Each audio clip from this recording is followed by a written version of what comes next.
জীবনের সমস্যা যেমন থাকে আবার ঠিক সেই সমস্যার সমাধানও কিন্তু থাকে, তাই থমকে গিয়ে নয়, সাহসের সাথে নিজেকে বাঁচানোর লড়াইটা চালিয়ে যেতে হবে।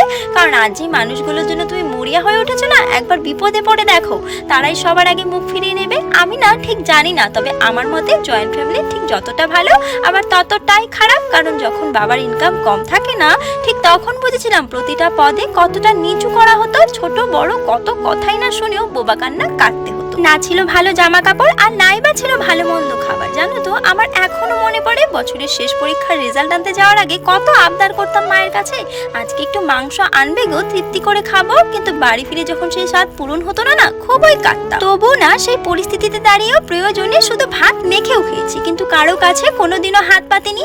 আসলে বলতেও কষ্ট হয়, সবার মতো আমার ছোটবেলাটা না অতটাও সুখের ছিল না গো। রাতেই বৃষ্টির মাঝে ওর আবদার মুড়ি মাংস খাবে, তাই ইচ্ছে না থাকলেও করতে হলো। কারণ ওই যে বরের ভালোবাসা তো পেট থেকেই বাড়ে, বলো।